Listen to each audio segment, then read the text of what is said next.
अब बैंक किसी भी कस्टमर को उसकी ईएमआई कम करने के लिए मना नहीं कर सकते हैं। ये आरबीआई ने क्लियर इंस्ट्रक्शन दे दी है। चाहे आपके ऊपर किसी तरह का भी लोन है, गाड़ी का लोन है, एजुकेशन लोन है, हाउसिंग लोन है, पर्सनल लोन है, आपने क्रेडिट कार्ड पर लोन लिया हुआ है, आपकी ओडी लिमिट, सीसी लिमिट है, आपकी ईएमआई को कम करवाना आपका अधिकार है। और आरबीआई ने कहा है बैंक आपसे इस अधिकार को नहीं छीन सकते। ये उसका अधिकार है कस्टमर का कि वो जब डिफॉल्ट नहीं करना चाहता, वो ईएमआई पे करना चाहता है, लोन चुकाना चाहता है, तो उसकी स्थिति देखी जाएगी और उसकी स्थिति देख करके उसको राहत दी जाएगी, उसको राहत दी जानी चाहिए।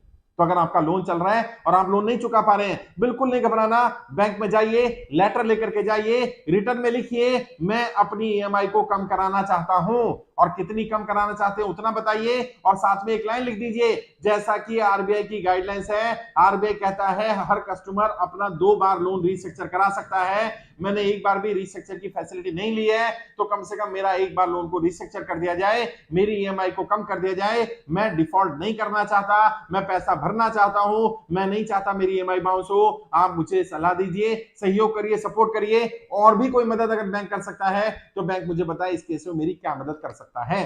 और आपका पहले बैंकिंग अच्छा रहा होगा ना, जब आपने लोन लिया, मान लीजिए 5 साल 7 साल से आपका लोन चल रहा है, आपने 6 साल बहुत बढ़िया भरा, आपकी एक ईएमआई बाउंस नहीं है, आपके ऊपर कोई सरचार्ज नहीं लगा, कोई लेट पेमेंट नहीं है, किसी तरह का कोई चार्ज नहीं लगा है, कोई बाउंसिंग चार्ज, कोई लेट फीस कुछ नहीं लगाया गया, तो आपकी बैंकिंग अच्छी है। आप मैनेजर से कम्युनिकेट करिए लेटर के माध्यम से या मेल के माध्यम से, ऑफिशियल रूट को फॉलो करिए। और अगर मेल कर रहे हैं तो मेल में सीसी ले लीजिए। सीसी किसको? आरबीआई गवर्नर को। आरबीआई की वेबसाइट पर उनका ईमेल आईडी मिल जाएगा। आप वित्त मंत्रालय को ले सकते हैं, आप पीएमओ को ले सकते हैं, आरबीआई की अपनी वेबसाइट है, वहां पर जाकर के ईमेल आईडी मिल जाएगा, आप वहां पर कंप्लेंट कर सकते हैं, वहां पर लिंक मिल जाएगा, वहां कंप्लेंट कर सकते हैं। हर जगह पर आप वो जानकारी दीजिए कि मैं बैंक को ये लेटर लिख रहा हूं, ताकि बैंक के मैनेजर को भी ये पता रहे कि मैंने इसका जवाब नहीं दिया तो इसकी कॉपी उन्होंने कहां कहां लगा रखी है। और मेल जब आप लिखेंगे पूरा विस्तार से लिखेगा, आपकी स्थिति क्यों खराब हुई है, क्या दिक्कत आनी शुरू हुई है, और ईएमआई बाउंस होने से पहले करिएगा ये काम। कई लोग क्या करते हैं, ईएमआई बाउंस होने का इंतजार करते हैं, एक ईएमआई बाउंस हो गई, इंतजार करते रहते हैं, बैंक से कॉल आ रही है, अटेंड नहीं कर रहे हैं, बात नहीं कर रहे हैं, और कई बार जा रहे हैं तो ओरल बात कर रहे हैं, फोन पे बात कर लिया, हाँ ठीक है मैं भर दूंगा, या बैंक में जाकर के बात कर ली, आपके पास कोई प्रूफ ही नहीं है। बैंक आपको नोटिस पर नोटिस दिया जा रहा है, बैंक का नोटिस आया, वकील का नोटिस आया, कोर्ट का नोटिस आया, आप जवाब नहीं दे रहे हैं, बैंक अपनी फाइल मोटी करता जा रहा है। आप हर नोटिस का जवाब दीजिए और कोशिश करिए रिटर्न में जवाब दीजिए, मेल के माध्यम से जवाब दीजिए, और सीसी में वित्त मंत्रालय को, फाइनेंशियल सेक्रेटरी को, स्टेट के वित्त मंत्री को, आरबीआई को और बैंक के सीनियर ऑफिसर्स को भी रखिए, ताकि लूप में लेंगे तो उन्हें पता रहेगा ये व्यक्ति अपनी मेल भेज रहा है, इसकी ये समस्या आ रही है और ये समाधान चाह रहा है। और ईएमआई को कम करने के लिए, अमाउंट कम करने के लिए मना नहीं कर सकते, एक लिमिट तक तो ईएमआई कम की जा सकती है। और वैसे भी जब व्यक्ति ने लोन लिया तब उसकी स्थिति अलग थी, आज 6 साल 5 साल बाद स्थिति अलग हो सकती है। तो आज की स्थिति के हिसाब से अगर कस्टमर ये कहता है कि मैं डिफॉल्ट नहीं करना चाहता, मैं लोन भरना चाहता हूं, मैं नहीं चाहता मेरी ईएमआई बाउंस हो, मुझे कोई रास्ता दिखाया जाए, तो बैंक की जिम्मेदारी बनती है, कंज्यूमर के नाते, कस्टमर के नाते आपका अधिकार है कि बैंक आपको सही मार्गदर्शन करे, सही गाइड करे, ताकि आप डिफॉल्ट होने से बच जाए। और बैंक भी नहीं चाहता कि उसका लोन एनपीए में जाए, उसके कस्टमर डिफॉल्ट करें, क्योंकि बैंक इजीली एनपीए करता नहीं है।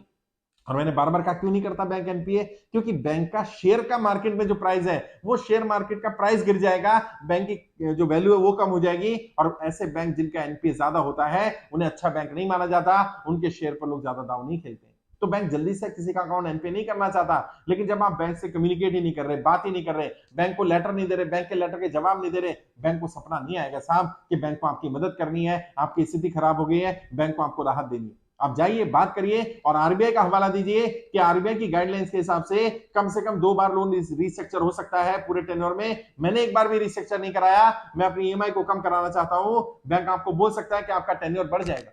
आप मान लीजिए ईएमआई का अमाउंट कम कराएंगे तो आपको ड्यूरेशन लंबा हो जाएगा, 2 साल और एक्स्ट्रा देना पड़ेगा।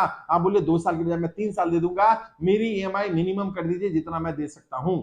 और ये टर्म याद रखिए, मिनिमम, अपनी तरफ से अमाउंट मत बताइए, उनसे पूछिए आप मिनिमम कितना कर सकते हैं, जितना मिनिमम करवा सकते हो करवा लीजिए। रूल के हिसाब से, गाइडेंस के हिसाब से, जो उनकी गाइडलाइंस है उसके हिसाब से वो आपकी ईएमआई कम कर सकते हैं। और ईएमआई कम करने के लिए मना तो कर ही नहीं सकते, चाहे 20% 30% ही कम करे, बैंक को आपकी ईएमआई कम करनी पड़ेगी। आरबीआई की गाइडलाइंस है, अगर व्यक्ति डिफॉल्ट नहीं करना चाहता, आज उसकी स्थिति खराब हो गई है और वो अपनी स्थिति की जानकारी बैंक को दे रहा है, तो ये बैंक का दायित्व बनता है कि बैंक भी कस्टमर की मदद करे, बैंक भी कस्टमर को राहत दे।